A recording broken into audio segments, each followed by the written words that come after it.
Sebelum aku terus bercerita, suka untuk aku ingatkan bahawa cerita ini hanyalah rekaan semata-mata.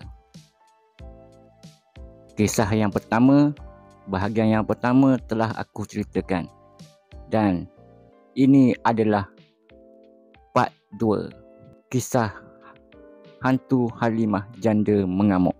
Selepas ditampar oleh Halimah, Ahmad Parang pun balik ke rumah lalu meratap nasibnya di belakang rumah bersama dengan pokok pisang. Dalam kesedihan, Ahmad Parang meluahkan segala perasaannya kepada pokok pisang itu. Dan pokok pisang itu memanglah tidak mampu berkata apa-apa. Dan itu menyebabkan Ahmad Parang bertambah-tambah duka cita. Lalu dia masuk ke dalam rumah dan menatap poster Madonna. Halimah dengan riang gembira berada di rumah sambil menyanyi-nyanyi kegembiraan. Ayah Halimah pun nampak bahawa anak perempuannya itu sudah bersedia untuk berkahwin. Kerana pada pendapatan ayahnya Halimah, kalau anaknya sudah mampu menampar seorang lelaki, maka dia sudah bersedia untuk menjadi seorang isteri.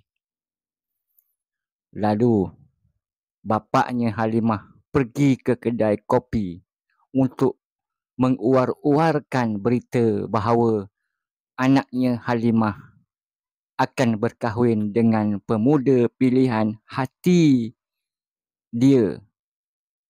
Maksudnya pilihan bapa dia.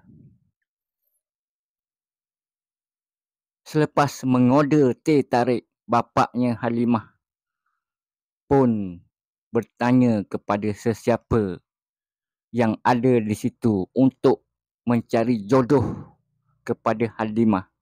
Lalu dia pun membuat poster secara online diam-diam untuk memosterkan calon pilihan yang akan dia sendiri yang pilih. Maka dalam beberapa jam, poster tentang Halimah pun siap. Hari berganti hari. Sudah seminggu poster yang ditampal secara online oleh bapaknya menerima beribu panggilan telefon PM tepi untuk mengahwinkan anaknya Halimah. Salah seorang daripada mereka, seorang lelaki berbadan sasa, berasal dari Jawa, bernama Botol Kosong bin Masuk Air. Jadi mereka pun berhubunganlah. Diringkaskan cerita, rombongan Botol Kosong pun datang ke rumah Halimah bersama 2 lori hantaran.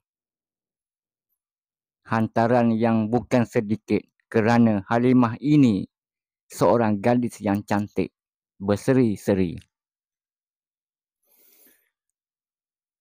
Botol Kosong pun datang ke rumah dan mereka membincangkan harga kepada perkahwinan ini. Dan setelah berjam-jam berunding, maka mereka kedua-dua belah pihak bersetuju harga Halimah ini hantarannya adalah 3 sen sahaja. 3 30,000, RM33, 33 sen, dan maka mereka pun berkahwin selang 3 bulan kemudian. Ahmad Parang pun masih lagi bersedih kerana dia menyesali kerana ditampar oleh Halimah. Dia sepatutnya tidak meluahkan perasaan kepada pokok pisang yang tidak tahu apa-apa. Maka berkahwinlah Halimah dengan botol kosong. Perkahwinan mereka berbahagia dan mereka berbulan madu di Hatnyai. Selang 6 bulan kemudian, Halimah pun di-checking oleh doktor mengesahkan bahawa Halimah sedang mengandung 3 bulan.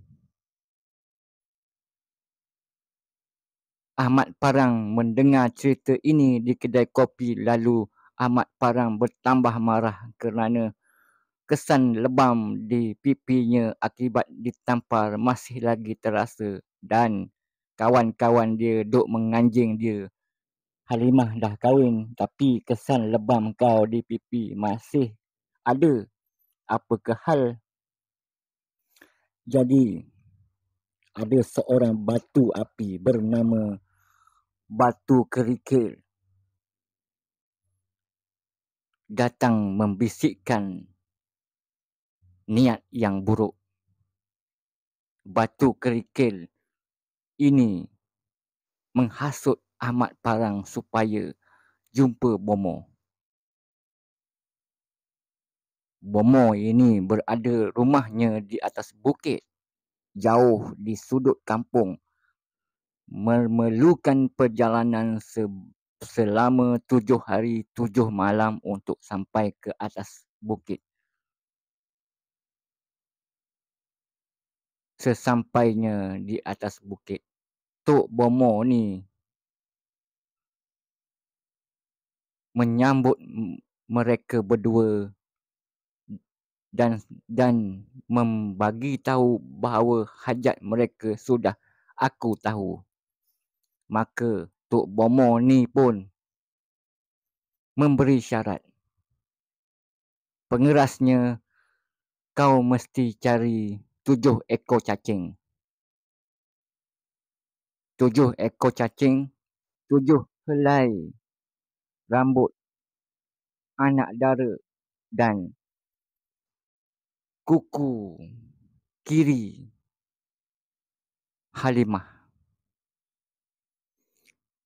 Jadi Ahmad Parang pun pulang ke rumah mencari kuku Halimah.